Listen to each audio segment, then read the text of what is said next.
C'est tellement bon d'être dans ta présence. Amen. Amen. Alléluia. Quelle grâce, Seigneur. Quelle faveur d'être dans ta maison, la maison de Dieu, la présence du Seigneur.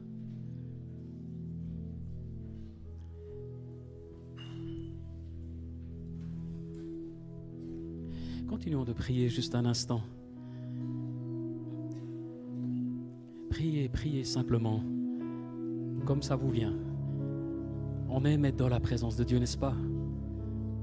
Et Dieu aime se tenir dans la nôtre de présence aussi, lorsqu'on s'arrête.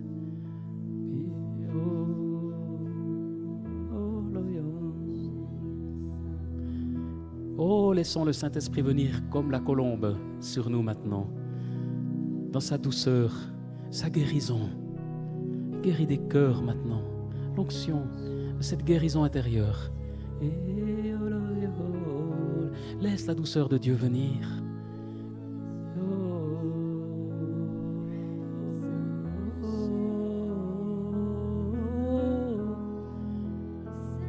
Oh, viens. Oh, Seigneur, guéris. Guéris nos cœurs brisés, guéris nos cœurs qui souffrent. Libère, Jésus.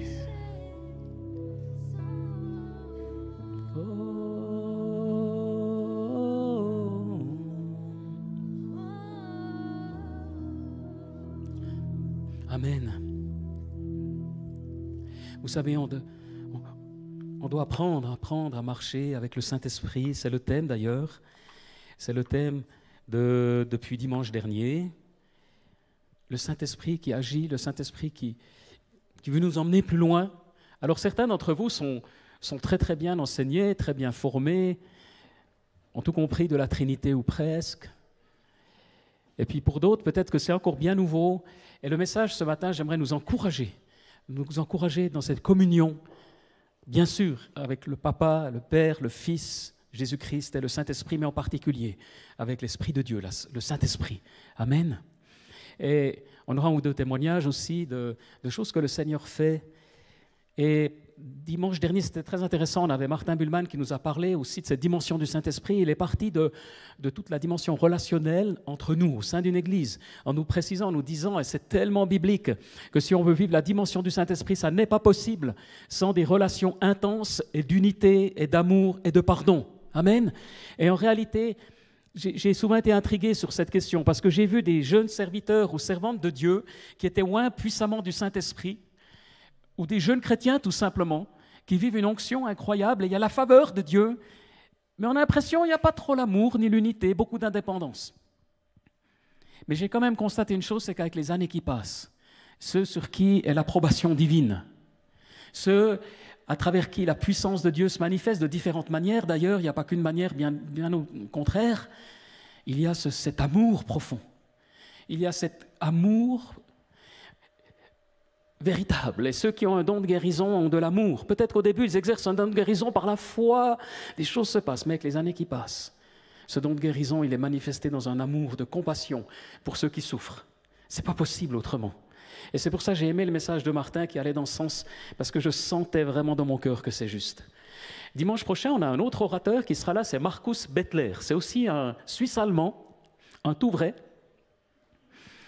que je traduirai parce qu'il ne parle vraiment pas français. Il est de l'Oberland bernois, mais il vit à Spitz, une atmosphère de réveil vraiment très intéressante, à 1 heure d'ici, et depuis des années déjà, et je me réjouis de la voir, ça c'est dimanche prochain.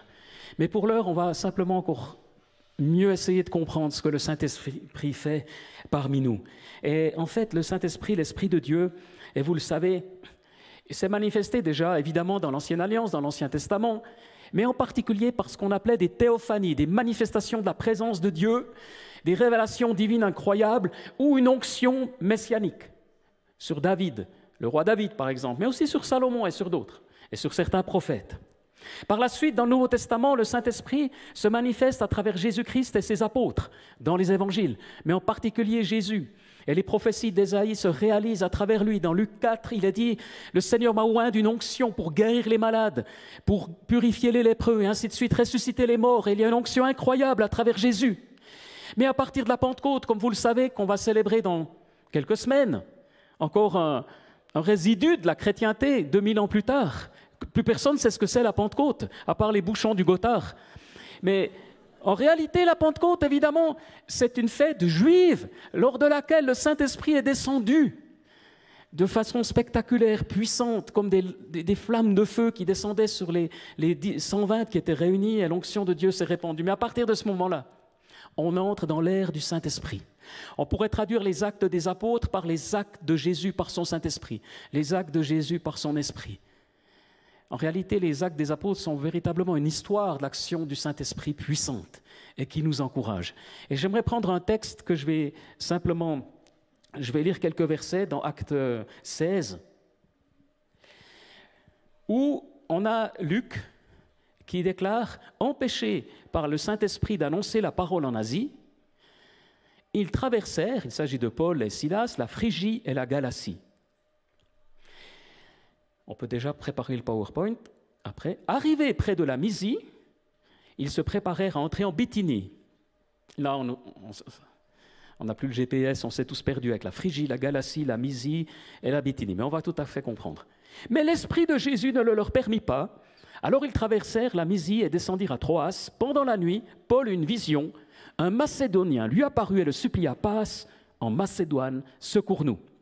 Alors j'ai juste quelques slides ici qui vont nous aider un tout petit peu à situer géographiquement. On a ici, à droite, alors ça remonte même à 400 avant Jésus-Christ, mais c'est une belle image que j'ai trouvée, et surtout c'est en français. On avait l'Empire perse qui arrivait jusque-là, donc c'est la Turquie actuelle, n'est-ce pas? Entre deux, ça a été le royaume ottoman, il y a beaucoup de choses.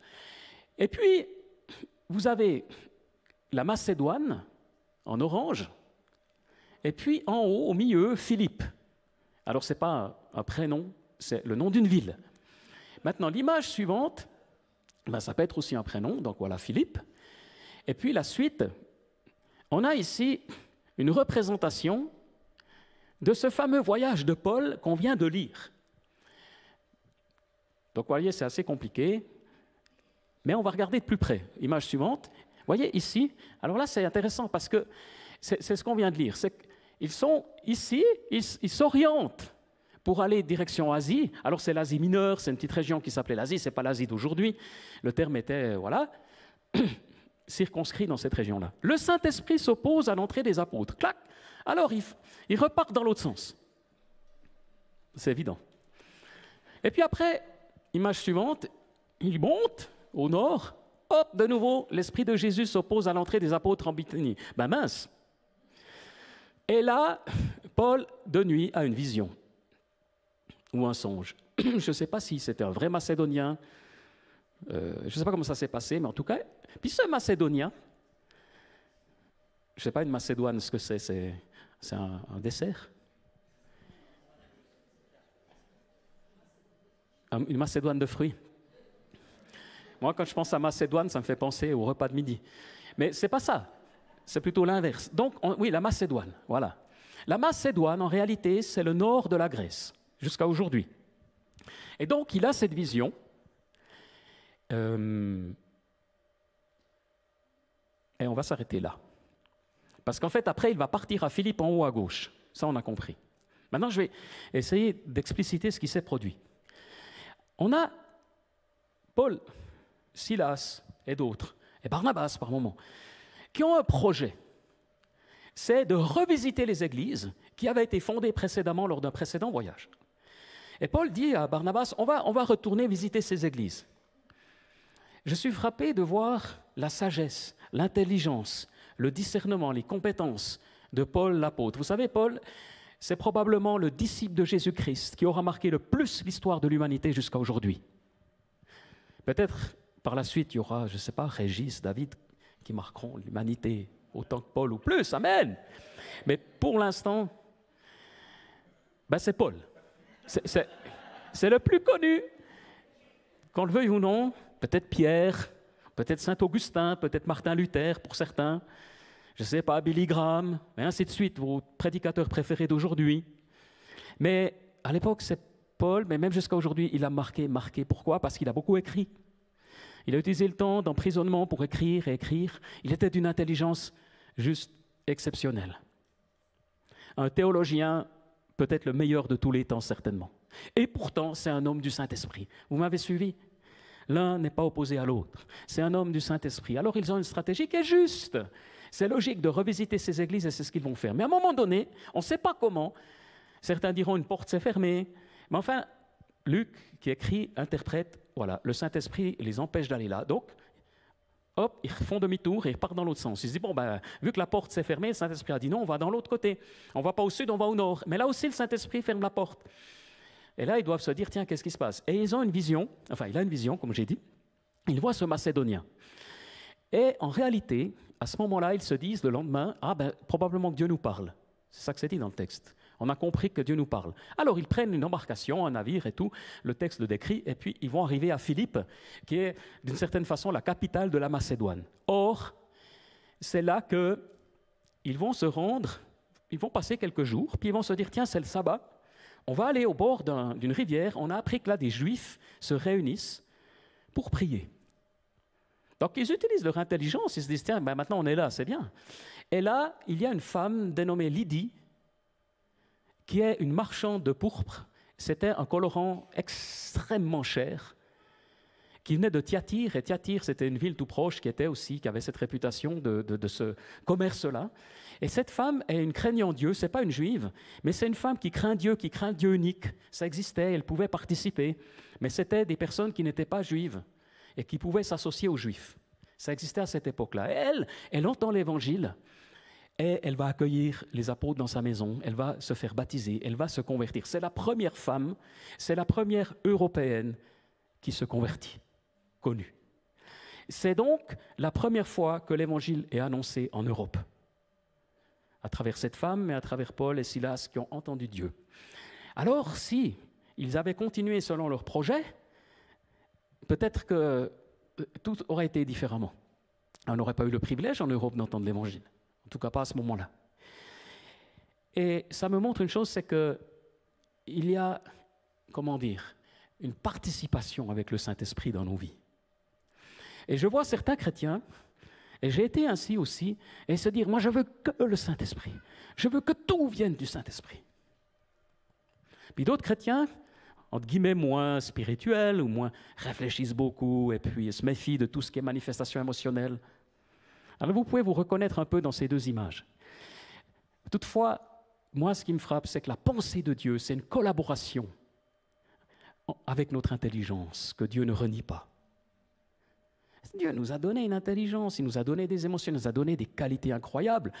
Et le Saint-Esprit a pour but de les sanctifier, pour nous utiliser. Et Paul est puissamment utilisé parce qu'il passe son temps à, j'allais dire, fonctionner selon une stratégie, selon une tactique qu'il a développée, et c'est juste. Mais en même temps, il est ouvert au Saint-Esprit lorsque ça doit être bousculé. Et moi, mon rêve, c'est que nous puissions être un peuple de Dieu, une église aussi, qui à la fois a établi des choses parce que ça fait partie du plan de Dieu. On est sur cette terre, c'est logique. Certains disent, oh, il nous faut des églises organiques. Parce que l'être humain, tout ce qui est organique, ce serait bien. Ce serait naturel. Mais l'organisme humain est d'une complexité juste impressionnante. C'est ce qui est le plus complexe au monde. L'œil humain, tout. Donc, quand on dit c'est organique, ça ne veut pas dire que c'est désorganisé. Il y a une structure en nous incroyable. Et pourtant, il y a la vie.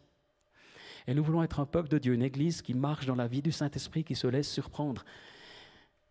Et j'aimerais souligner encore quelques éléments.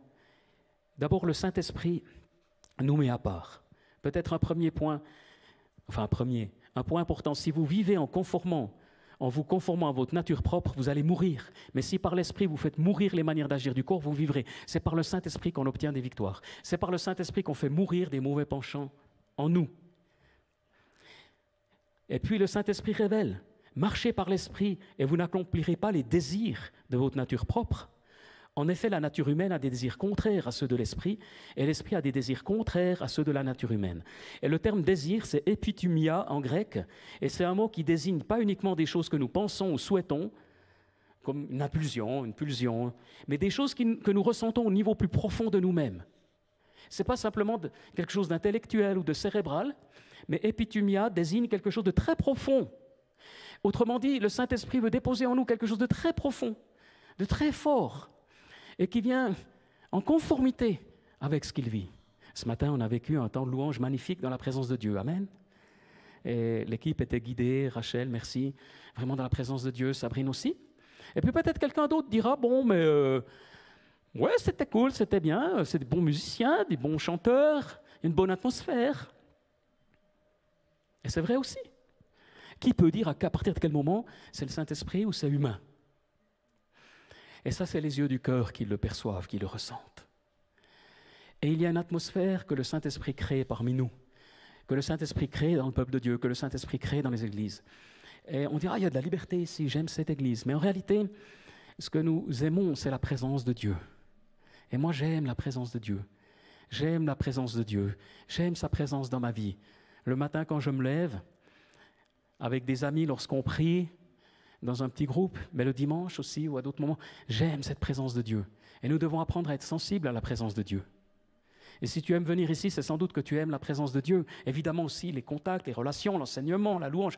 Mais on doit être sensible à la présence de Dieu. Parce que le Saint-Esprit, c'est un des fruits de l'Esprit, n'est-ce pas? Il est vraiment celui qui nous donne de percevoir. Il crée une atmosphère de joie et de paix. Romains 14, verset 17, « En effet, le royaume de Dieu, ce n'est pas le manger et le boire, mais la justice, la paix et la joie par le Saint-Esprit. » Et donc, il y a une joie, une paix, une proximité, une profondeur de Dieu. Et Dieu agit. Alors oui, parfois, il y a une parole prophétique qui peut être sévère et dure. Mais globalement, quand on est dans la Nouvelle Alliance, ce qui caractérise l'Église, c'est la présence de Dieu par la joie et la paix. Et plus un prophète est aguerri, plus il va dire des choses vraies, mais il va les dire en même temps avec fermeté, avec amour, pas avec dureté. À moins que vraiment quelqu'un doive être repris parce qu'il est complètement éloigné de Dieu, mais il y a une atmosphère de paix, de joie qui caractérise la maison de Dieu. C'est pour ça qu'on aime être dans l'adoration, dans la louange, parce que ça participe vraiment du royaume de Dieu. Et Dieu se réjouit, le ciel est plein de sa joie. Le ciel est plein de la joie du Seigneur. Le ciel est plein de la joie du Seigneur. L'enfer est sans la joie du Seigneur. Mais nous, ce que nous voulons vivre, c'est la joie de Dieu, la présence de Dieu est toujours plus. Maintenant, il y a différentes manifestations du Saint-Esprit, comme vous le savez. D'ailleurs, les dons spirituels, dans 1 Corinthiens 12, 9 dons sont décrits. Il est parlé que ce sont des manifestations, des manifestations du Saint-Esprit. Pas seulement des dons aussi, mais des manifestations. Parce qu'un don est une manifestation du Saint-Esprit, une manifestation de la présence de Dieu parmi nous. Et c'est ce que nous voulons aussi rechercher, la manifestation du Saint-Esprit parmi nous. Et cette manifestation, elle est diverse. Je me rappelle être allé à une rencontre chrétienne, ou même à plusieurs, et comme on dit, le Saint-Esprit agissait puissamment. Les gens tombaient, les gens riaient, beaucoup de choses se passaient. Moi, j'étais là, je recevais la prière, et rien ne se passait. Alors j'étais intrigué, je me suis dit, mais qu'est-ce que je suis cérébral et fermé. Mais après, en rentrant à la maison, en priant pour d'autres gens, même sans les toucher, les mêmes manifestations se produisaient chez eux que j'avais vues. Et là, j'ai réalisé que j'étais rempli du Saint-Esprit à ce moment-là, même si moi, ça ne se manifestait pas de cette manière-là. Et ça m'a rassuré, je me suis dit, ben voilà, on est tous différents. On est tous différents. Luc, l'apôtre, il écrit énormément, c'est un médecin, quand vous lisez ses écrits, c'est pas comme Jean. C'est pas comme Jean l'apôtre. Mais les deux, une perception, ils ont compris le Saint-Esprit, mais avec des couleurs différentes. Le Saint-Esprit se manifeste avec des couleurs différentes. Non seulement des dons qu'on peut cataloguer, mais selon nos caractéristiques, selon nos services, selon nos ministères, avec des grâces, des couleurs différentes. Moi, j'aime beaucoup le don de prophétie. Très souvent, en priant pour les gens, je ressens, comment dire, c'est pas ce que je ressens, c'est plutôt une impression forte. Beaucoup le vivent. Et là, je sais que ça vient du Saint-Esprit, et souvent, je ne me trompe pas, voilà. Et la personne est bénie, on prie, on a des temps de ministère. Et voilà. Mais peut-être que toi, ça va se manifester davantage encore par le don de guérison. Et puis d'autres vont passer des heures à prier en langue. Et puis d'autres encore par des images ou des songes. Il y a une diversité des manifestations du Saint-Esprit et le risque, c'est de se comparer les uns aux autres.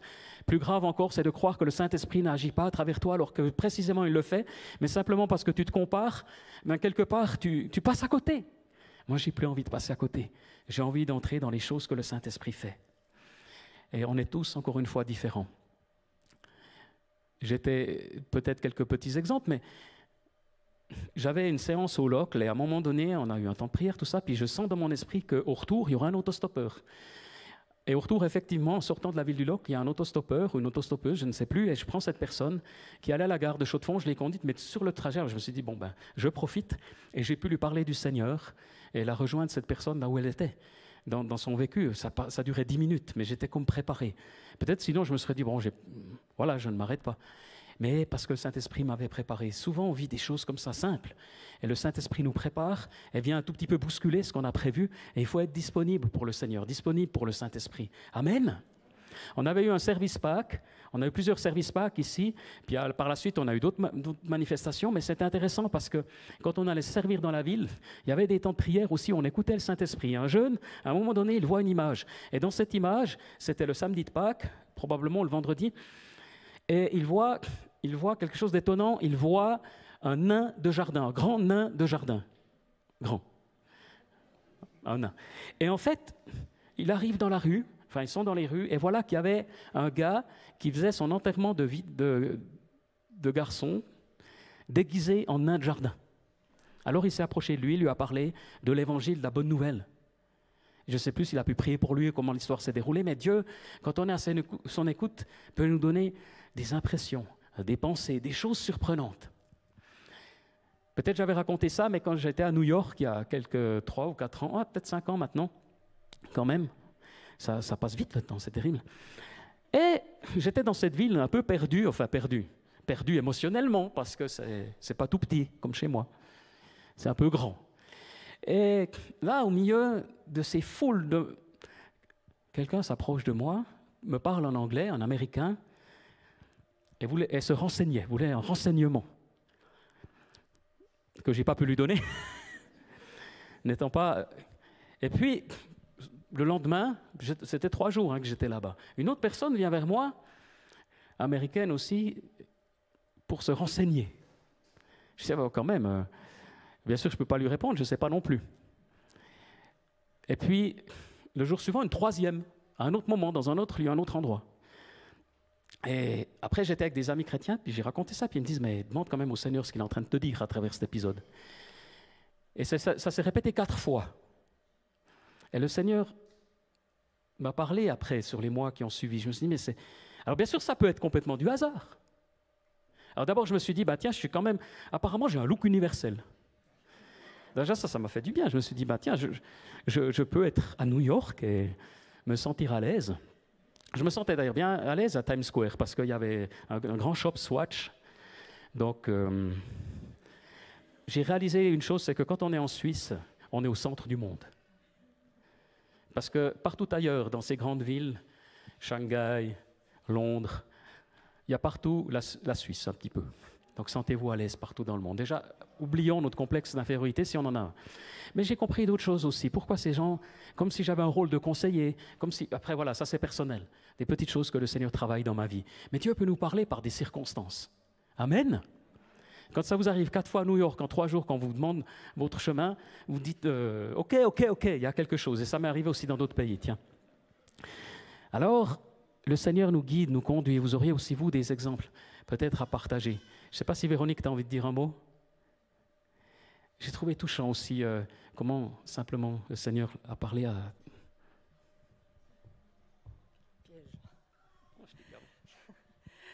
L'année passée, on était au sud de la France en vacances et c'était le dernier soir avec mon mari. On se dit, allez, on se fait un petit resto, tout tranquille, sur une petite guinguette, tout.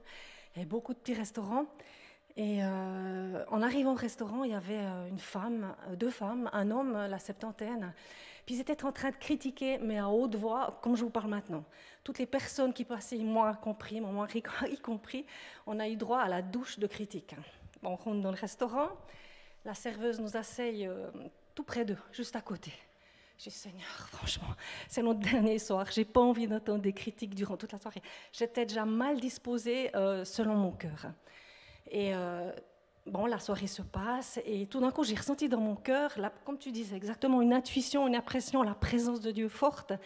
Et j'ai pensé à une chanteuse française. Puis j'arrivais plus à mettre le nom de cette chanteuse française. Je réfléchissais, ça venait pas. Puis j'ai prié, j'ai dit, Seigneur, je me souviens plus de ce nom. J'étais attachée à savoir le nom de cette chanteuse. Et tout d'un coup, le Seigneur m'a dit Edith Piaf. Puis j'ai dit, d'accord, Seigneur, j'ai je ne pensais pas du tout à cette chanteuse, qu'est-ce que tu veux me dire à ce sujet, etc. Puis il me dit, la personne qui est à côté de toi, qui critique comme ça tout le monde, chante Édith Piaf. Je dis, ok, est-ce que tu veux que je lui parle? Est-ce que tu veux que je lui donne une parole de connaissance ou autre? Si tu veux que je me manifeste, alors à ce moment-là, qu'elle me regarde droit dans les yeux, et puis à ce moment-là, je lui parlerai. Ok, le temps passe, la soirée passe, on devait partir. Et à ce moment-là, je me retourne, et la personne qui était juste à ma droite, elle me regarde dans les yeux, même fixement, et puis je la regarde, puis je me dis, ok, j'ai le feu vert de Dieu, je lui ai parlé, et puis je lui dis, vous chantez Édith Piaf? Elle me regarde, elle tombe presque à la renverse sur son siège, puis elle me dit, oui, je chante Édith Piaf, effectivement, mais comment vous savez ça? Puis je lui dis, écoutez, je suis suisse, je suis là pour la première fois dans ce coin, puis j'ai pas eu le temps de parler, qu'elle a parlé pendant une demi-heure, mais sans cesse d'elle. Elle était mariée, elle s'est divorcée, elle a perdu son enfant dans un accident, sa deuxième fille, elle ne la voyait pas, elle était dans le malheur absolu. Et comme tu parlais des dons de l'esprit, il y a la compassion de Dieu qui va avec. Et là, c'était plus, quand j'ai parlé à cette personne, ce n'était pas pour lui parler de Dieu, mais c'est plutôt Dieu qui est en train de me dire, mais Véronique, quand tu es avec quelqu'un, ne regarde pas selon la chair, mais regarde selon l'esprit. L'esprit de Dieu a des yeux, que le regard de Dieu voit au travers des cœurs ce que nous, on ne voit pas. Et là, vraiment, j'étais touchée plus moi qu'elle, finalement, dans l'histoire. Voilà. Amen.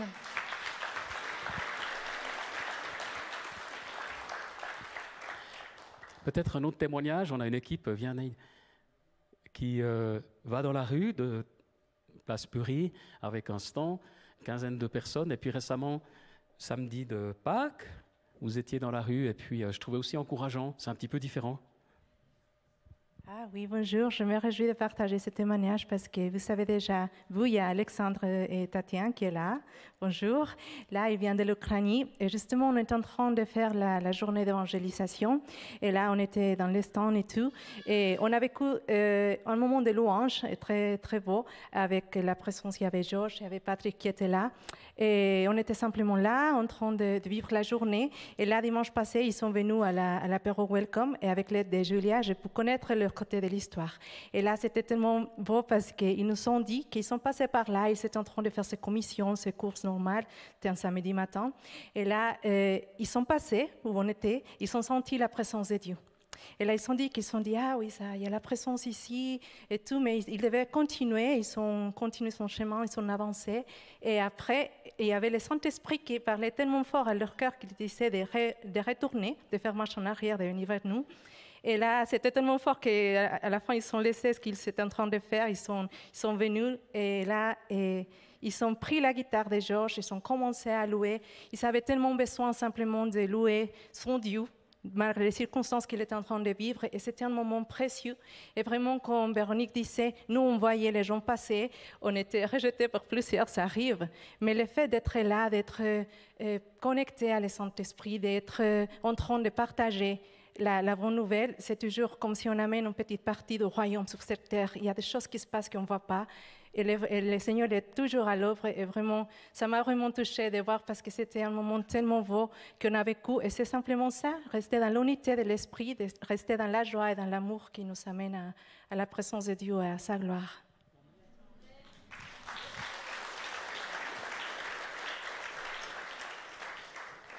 C'est un petit peu comme l'histoire de Paul tout à l'heure. Imaginez cette famille qui est là, bienvenue de l'Ukraine, qui fuit l'Ukraine, comme les 40 000 qui sont en Suisse actuellement. Et ils ont trouvé, je crois, un domicile à Courcelles. Et puis ils se promènent dans les rues de Neuchâtel, Place Purie, puis le Saint-Esprit les guide, les conduit. Et puis maintenant, voilà, et ça fait le deuxième dimanche qu'ils sont là. Et Dieu a même préparé une personne qui leur traduit, Julia, qui elle-même est russe.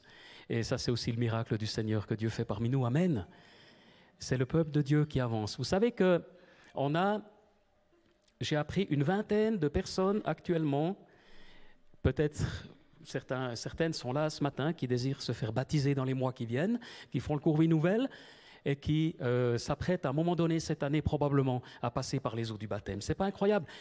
Et l'immense majorité n'avait pas de famille particulièrement chrétienne, mais il y a une œuvre de Dieu qui se fait. J'aimerais nous encourager. Et tout ça, c'est le Saint-Esprit qui le produit. Est-ce que lorsqu'on se convertit, on est baptisé du Saint-Esprit? Question ouverte. Est-ce que lorsqu'on naît de nouveau, on a le Saint-Esprit? La réponse est oui. Lorsque tu nais de nouveau, tu es enfant de Dieu. Donc c'est par le Saint-Esprit. Mais ça ne veut pas encore dire que tu es rempli du Saint-Esprit. Ça ne signifie pas que tu es nécessairement baptisé du Saint-Esprit. Pour ma part, j'ai grandi dans une famille chrétienne et donc c'était normal, on me disait oui, tu as le Saint-Esprit. Mais quand même, j'avais un sentiment, une sensation de vide. Et à l'âge de 17 ans, ça date, mais à l'âge de 17 ans, lors d'une réunion un peu comme ici ce matin, à un moment donné, je me suis levé à l'appel, j'ai été rempli. Ce n'était même pas un appel à recevoir le Saint-Esprit, mais j'étais rempli du Saint-Esprit. Ça a complètement bouleversé ma vie. Ça a véritablement bouleversé ma vie, comme beaucoup ici. Non pas que j'étais un délinquant ou ci ou ça, et ça a bouleversé ma vie intérieurement. Le Saint-Esprit, c'était surnaturel, complètement surnaturel. Et cette sensation, elle n'a pas été, comment dire, permanente, mais je savais qu'elle naît de Dieu. Les émotions vont et viennent. Mais à ce moment-là, j'ai su que Dieu, j'ai choisi de le servir. L'amour de Dieu, la paix de Dieu était tellement intense que j'ai plus pu m'imaginer m'éloigner du Seigneur jusqu'à aujourd'hui. Et je suis toujours revenu à lui. J'ai toujours eu envie d'être près de lui. Et beaucoup ont vécu des expériences similaires. Ma femme, ça a été différent quand tout son corps a été visité par le Saint-Esprit lorsqu'elle a été baptisée du Saint-Esprit, a reçu le don des langues. Le don des langues, le parler en langue, qui est un don spirituel, qui fait partie des 9 dons spirituels dans Corinthiens 12. Mais il n'y a pas que ceux-là, il y en a d'autres. Je l'ai reçu par la suite. Si vous n'avez pas reçu le don des langues, demandez-le au Seigneur. Moi, j'ai dû demander pendant plusieurs mois. Et un jour, Dieu me l'a donné. Mais cherchez le Seigneur, cherchez les dons spirituels. Aspirez aux dons spirituels, zéloro en grec, 1 Corinthiens 14, versets 1, 2, 3, 4. Je désire que vous aspiriez aux dons spirituels. Je désire que vous parliez en langue, mais encore plus que vous prophétisiez, dit Paul. Mais en tout cas, il dit, il y a ce mot zélo, zèle. Cherchez le Saint-Esprit avec zèle, c'est juste. Et en même temps, dans Corinthiens 12, il nous dit, mais le Saint-Esprit souffle comme il veut. Alors on va chercher avec zèle, puis après il fait comme il veut. Mais il attend cette recherche. Et ça va toujours, à mon avis, toujours se passer différemment que ce qu'on attendait. Mais ça va se passer. Parce que tu te dis, ah, mais quand le Saint-Esprit viendra, je vais vraiment trembler de tout mon corps, je vais sauter, et puis peut-être ce sera au contraire une paix intérieure. Et puis un autre va se mettre à crier de joie, alors qu'il pensait que surtout pas. On ne sait pas comment ça va se passer, mais c'est une expérience. La vie avec Dieu est une expérience quotidienne. Amen. Ce n'est pas qu'une expérience, ce n'est pas l'expérience qui nous fonde, c'est la parole de Dieu, mais la parole de Dieu débouche sur une vie d'expérience avec Dieu. Et j'aimerais vous mettre l'eau à la bouche sur la conduite du Saint-Esprit, sur la conduite du Saint-Esprit surnaturel, sur le surnaturel de Dieu, où Dieu te prépare à l'avance comme pour Véronique. Et je suis sûr que d'autres aussi ont vécu des choses similaires. Est-ce qu'il y en a d'autres ce matin qui ont vécu des choses similaires? Pas seulement une paix avant d'aller au travail, c'est beau, hein, c'est magnifique, mais peut-être c'est pas... Oui. Ah ben alors il y en a plein. Venez. Andrésa. Alors à Pâques aussi, j'ai fait le service Pâques à Boudry. Et à travers ma fille Sephora, j'ai fait une connaissance de quelqu'un qui c'est une maman de la crèche aussi, d'un enfant qui va à la crèche avec Sephora. Et ça fait déjà 4 ans qu'elle va à la crèche et je n'ai jamais croisé cette dame. Et ce jour-là, j'étais étonnée. Je dis, Sephora, tu viens, on va faire les ballons, tout ça. Elle a dit, non, j'ai envie de rester avec elle et son enfant. J'ai dit, bon, ok. Alors, elle a dit, mais je peux vous demander c'est quoi un service Pâques? Je lui ai expliqué un peu que c'est un service Pâques. Elle a dit, mais on n'a jamais se croisé à la crèche. Je dis, non, je ne vous connais pas. Et en plus, nos enfants, ils vont ensemble à la crèche. Je dis, bon, ok. Et ça a resté, je suis partie. Et après, à la fin, j'ai dit, bon, on peut changer de numéro si vous voulez, comme ça on peut se contacter une autre fois. Et elle a dit, ah, ok. Et après, le dimanche matin, elle a dit, ah, tu veux s'y retrouver pour que nos enfants jouent ensemble? J'ai dit, non, je vais à l'église. Et tout d'un coup, j'ai dit, tiens, mais vous ne voulez pas venir à l'église avec moi? Elle a dit, ouais, pourquoi pas, je n'ai jamais été. J'ai dit, mais alors, avec plaisir, venez, on y va, je viens vous chercher. Elle a dit, d'accord, alors. Et ce jour-là, elle était très touchée par le Seigneur. Le Seigneur a parlé beaucoup dans sa vie. Et elle a dit, ah, mais j'ai envie de retourner, j'ai senti une présence tellement puissante dans ma vie. J'ai dit, ah, gloire à Dieu, alors c'est avec plaisir pour une prochaine fois, tout ça. Elle a noté même les jours pour le café croissant, tout ça. Hier, elle m'a appelé, elle a dit, ah, je ne suis pas bien, je me séparée de mon ami, les enfants ne sont pas bien, est-ce que tu peux regarder mon fils? Je dis, je ne peux pas, je ne suis pas là. Par contre, je peux venir le matin les prendre. Et tout d'un coup, je dis, je vais vous envoyer des louanges et des versets bibliques. Et là, je dis, tu sais, j'ai senti à te dire, ce n'est pas par hasard que le Seigneur nous a mis ensemble ce jour-là, de service Pâques. C'est pour que je puisse parler encore du Seigneur à toi. Et c'est que lui qui va pouvoir te donner la force de continuer à vivre. Et je te conseille de chercher le Seigneur dans ta vie parce que c'est lui qui est là pour toi. Elle a dit, oui, j'ai envie, Andrés, j'ai vraiment envie. Et j'ai envie de venir dans ton église et continuer encore à connaître le Seigneur parce que pour moi, tout est nouveau. Je dis, Amen, gloire à Dieu. Amen. Waouh. Amen. Magnifique. Merci, Andresa, merci. Alors, je vous présente Woowoo, d'accord. Comment tu as dit? Il s'appelle Woowoo. Enchanté. Bonjour à tous. Et en fait, on se connaît très très peu, mais j'étais à Bienne pour le travail. J'y vais très ponctuellement. Et puis, chaque fois que je roule, je me mets à prier. Puis j'étais en train de prier pour savoir par où je devais passer.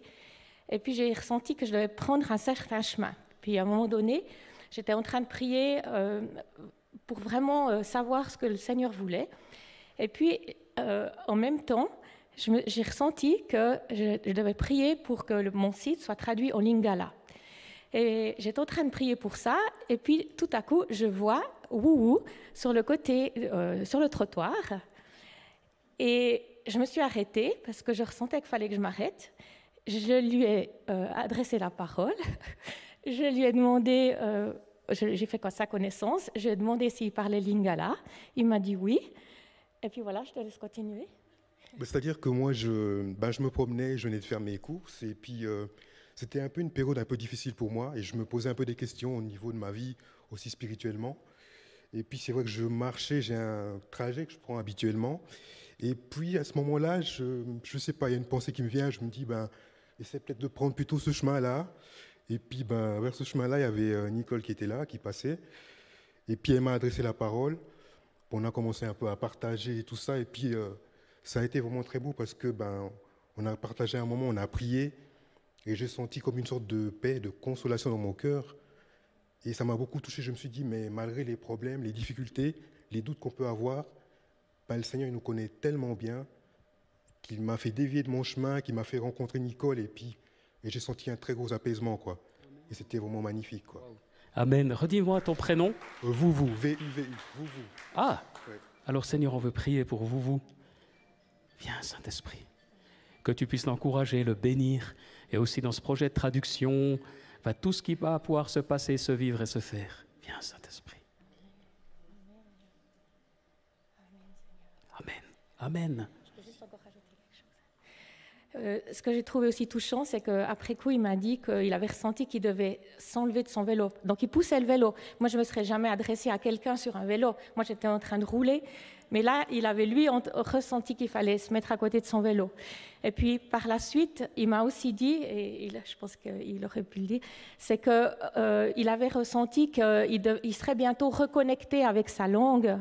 Et ça, je pense que c'était vraiment un beau moment, ouais.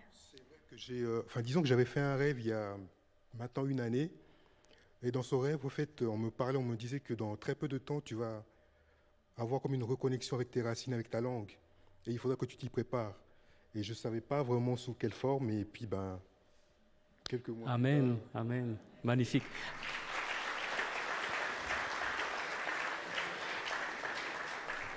Alors le lingala, ça c'est une langue qu'on parle notamment au Congo, pour situer. Et puis on a un autre lingalaphone. Je dois garder le micro, c'est la consigne. Mais je ne vais pas m'exprimer en lingala, vous inquiétez pas. Non, moi j'aimerais parler. Hier, on a vécu notre première soirée live, et j'avoue que j'ai été tellement touché par comment le Seigneur il conduit et fait les choses. Parce qu'il y a déjà plusieurs mois avant vraiment de reprendre à fond la jeunesse, malgré que je suis confiant, que je le témoigne, etc., par moments, je suis aussi pris par des doutes.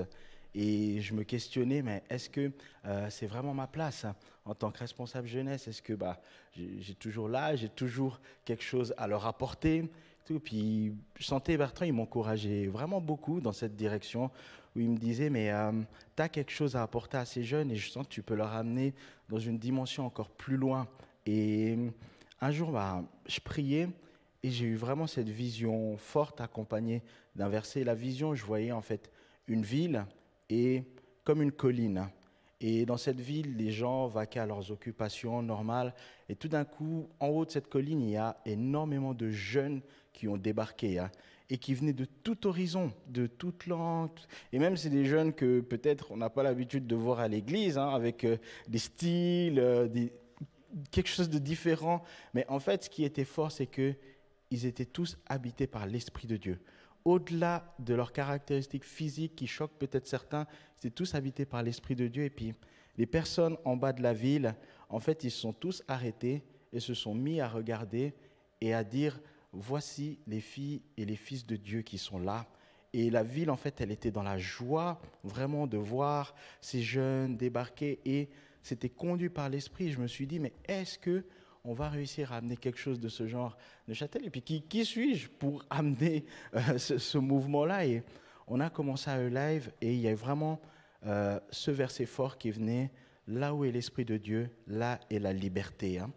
Et c'est ce que j'ai mis en place dans ce groupe. Et là, en fait, il y a un flux de liberté comme j'ai jamais vu, où tous les vendredis, ces jeunes, ils pleurent. Il y a quelqu'un qui pleure.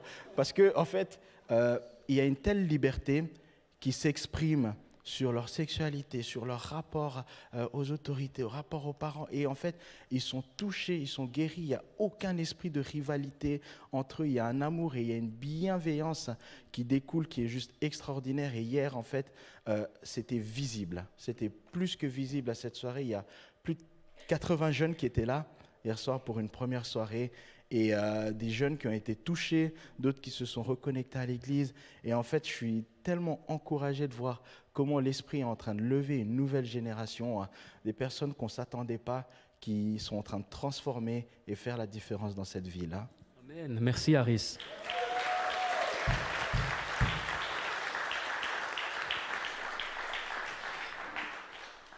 En fait, ces témoignages nous montrent que, et j'aimerais le souligner vraiment ce matin, il y a une action de Dieu parmi nous. Amen. Mais j'aimerais te dire aussi, si tu es là depuis 10 ans, 20 ans, 30 ans ici au centre de vie ou dans ta vie chrétienne, tu as un rôle à jouer. Tu as un rôle à jouer parce que tous ces jeunes dont on parle, ou les personnes contactées dans la rue ou d'autres, ça n'ira seulement s'il y a des personnes de maturité qui sont là, qui nous soutiennent, qui nous encouragent, qui encouragent ceux qui viennent au Seigneur. C'est tellement, tellement important. Même si tu dis rien, mais ta simple présence fait la différence. Amen. Il faut réaliser ça. Parce que peut-être qu'il y a des personnes qui se sous-estiment, qui se disent « Ah, mais moi, je ne suis pas comme Harris, pour ci, pas comme ça. » Et pourtant, tu as un rôle fondamental. Tu diras « Oui, mais moi, je ne sais pas entendre l'esprit, je ne sais pas. » Ça ne fait rien. Ne minimise pas ce que Dieu veut faire à travers toi. Et on a besoin des gens de toutes les générations, de toutes les cultures, de toutes les origines, mais surtout de tous les niveaux de maturité. Amen. Tu as ta place dans l'œuvre de Dieu, y compris Olivier Favre. Moi aussi, ça m'arrive de douter, comme Harris, comme d'autres. Je me dis, mais Seigneur, il se passe quoi? J'en suis où? Les choses que j'ai vécues, mais pourquoi je ne vis pas les mêmes? Ouvre les yeux, tu es en train d'en vivre d'autres, encore plus fortes peut-être. Alors nous voulons vraiment avoir une atmosphère d'ouverture au Seigneur, au Saint-Esprit parmi nous. Et j'aimerais